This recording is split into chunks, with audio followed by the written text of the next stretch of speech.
In the darkest hour, we don't need leaders who are cursing the darkness. We need leaders who are shining the light. We don't shine the light. We accuse, we point fingers, we curse the darkness, we blame. When you read high road leadership, one of the things you're going to find is that high road leaders are accountable. If you're going to reach your potential, you have to have self-awareness, which only comes from other people helping you with your blind spot. And by the way, if you have a blind spot, it's a blind spot. It took me 20 years to learn that directional leadership isn't the best leadership.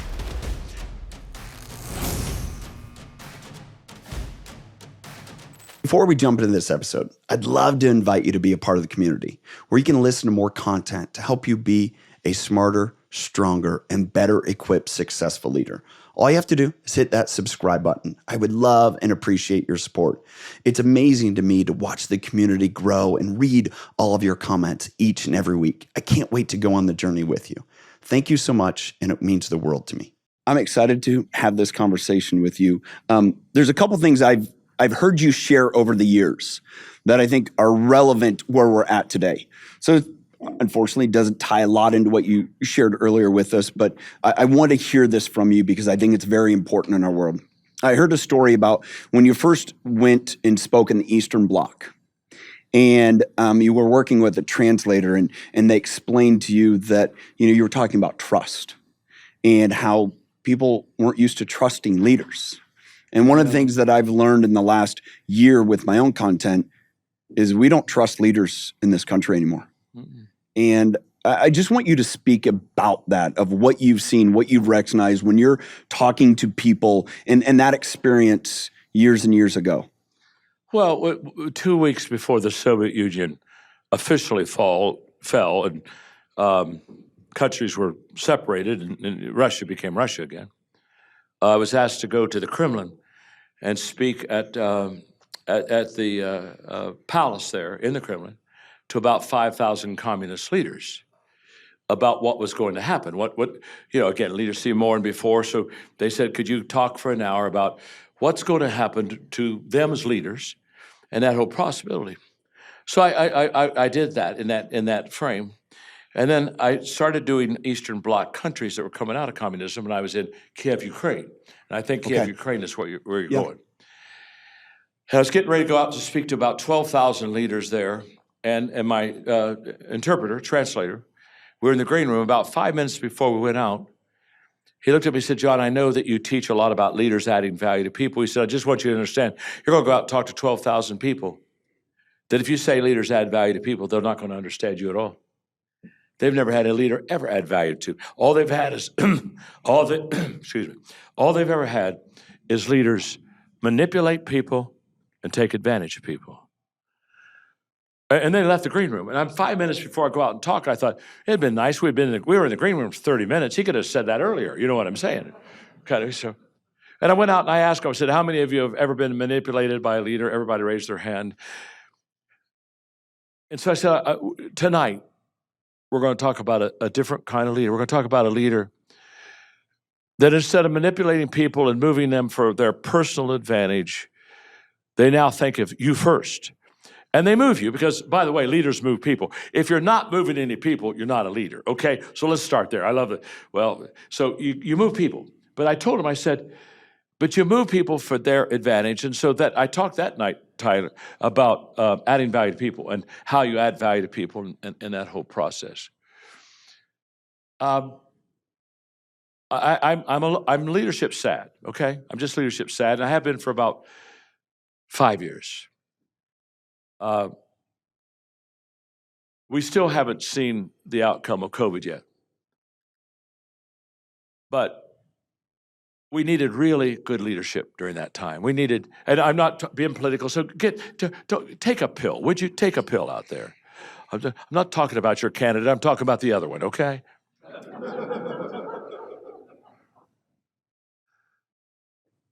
In the darkest hour, we don't need leaders who are cursing the darkness.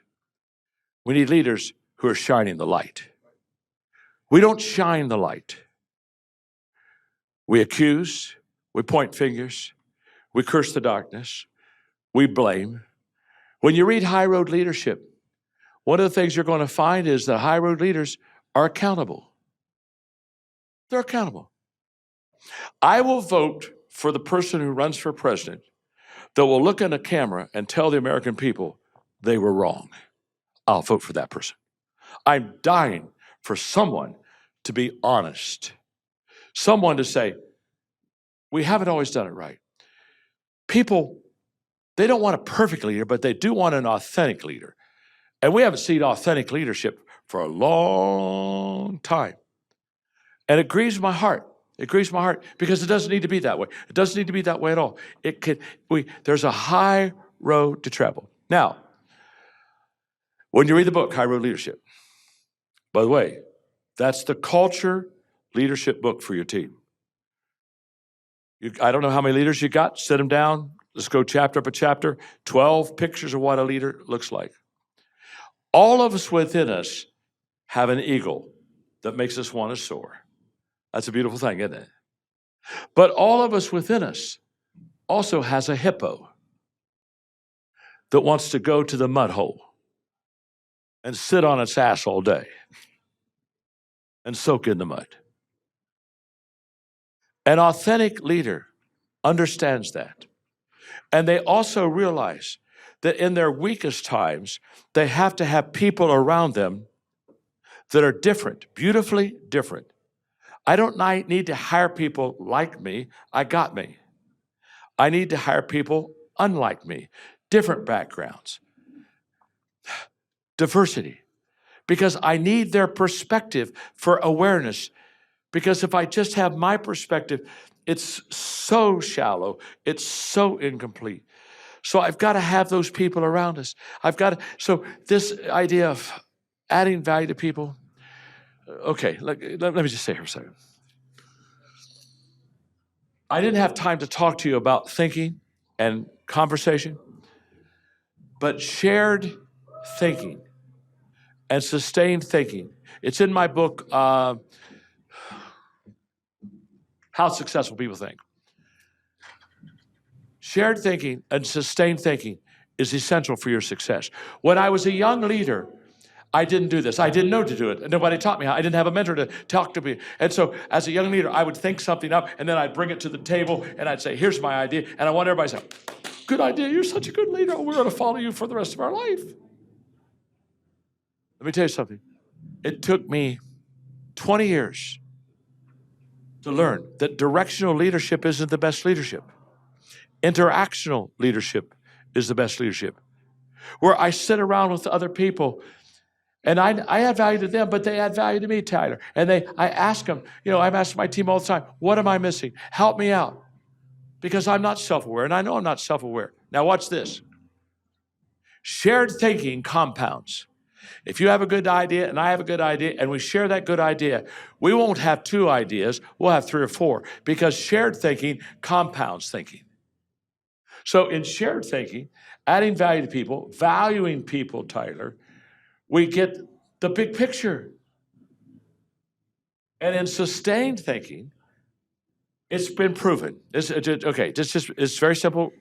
It's just simple research. If you got 10 people in a room and you say you have 1 hour to share thinking on a certain subject, at the end of the hour, whatever idea you gave them, it'll become better. I've never given an idea to my team that they didn't make better. I mean, here's what I'm thinking. Now, help me out. Okay, now watch this. After an hour, they took half of the people, I don't care what half you take any half you want to, took half the people out of the room, left half the people there, and said, think on what you've talked about for 1 more hour. Every time, the second hour produced better thinking than the first hour. So this valuing people, sharing thinking, sustaining thinking, it's essential to leadership. Aaron and I were on a call with our CEO, Mark, a little bit earlier today, and we've been working on sustained shared thinking about a pretty big idea, for 5 or 6 months now. And today when we were talking and we were all putting our input in, the light came on. The light came on. I mean, all of a sudden, the light came on. We said, that'll work. That'll work. Now, let's get back to the question you have. But if you'll remind me in the next session, the VIP section, I want to talk about there's always an answer. Okay. I want to go in that field and help people. I want to open their mind to things that perhaps are fresh and new to them. So just don't let me forget. Okay, I'm sorry. Back to you. A couple years ago, you wrote a book, Change Your World. Which one? Change Your World. Oh, yes. And I happened to be invited to be a part of that team, and it was so much fun to sit in a room with you. And one of the things that you bestowed upon me You did so good. was a baton. Yeah. And you gave that to everyone in the room, a baton. Yeah. That's why I'm here. Yeah. Because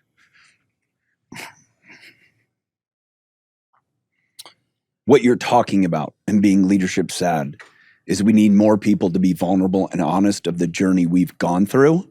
Yeah. That leadership, we can get better.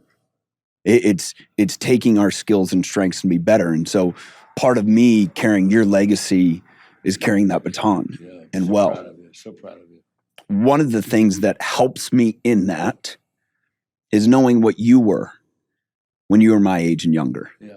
You tell the story of the church you were at and they got you a shirt. And what the person I was similar to that. And so I'd like you to just share that a little bit. You don't have to go into great detail, but about the person that you grew from.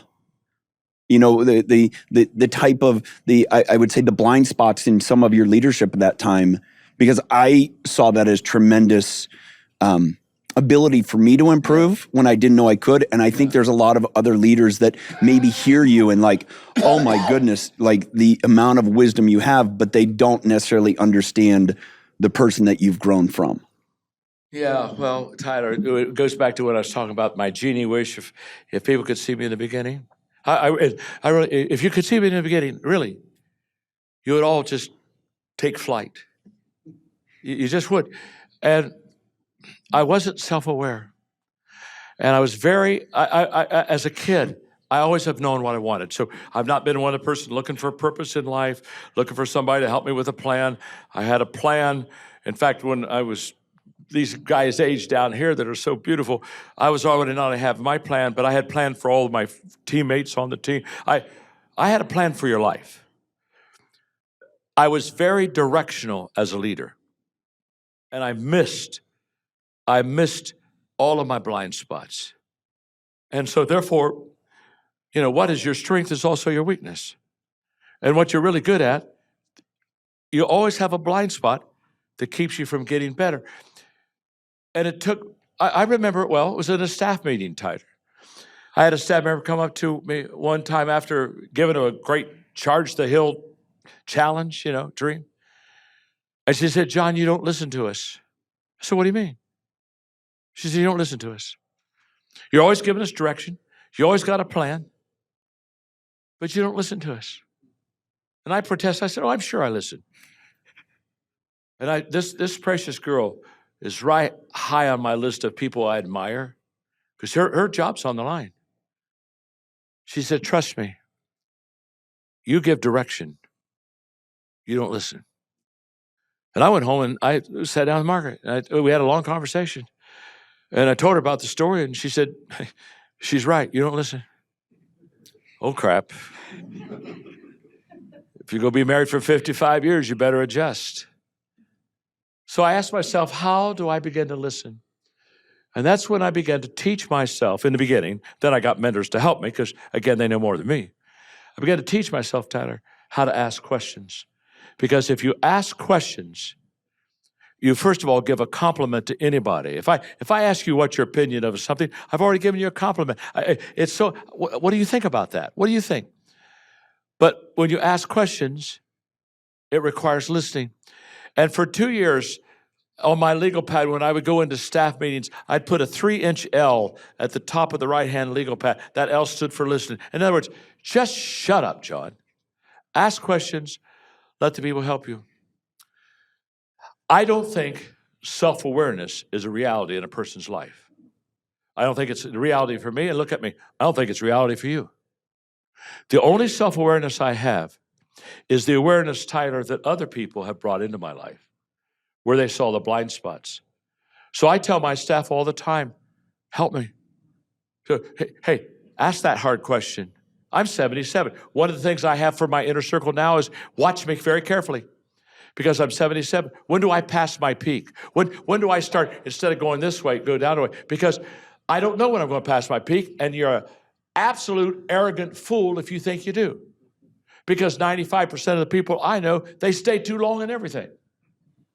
They're still living on yesterday. I don't want to live on yesterday. When I'm no good, I say, hit the trap door, pull me out. Don't let me embarrass myself. Don't let me embarrass the team.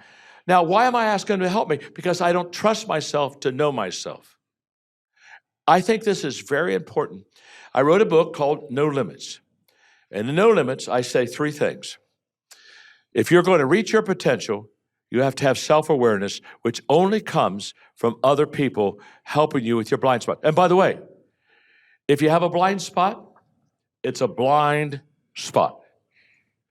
What part of blind? My name is John, I'm your friend. What part of blind do we not understand? It's blind. You don't have a flipping clue. I was speaking for Johnson & Johnson to 100 presidents. Every year, Johnson & Johnson has a President's Day where they bring in all the presidents of other companies they work with.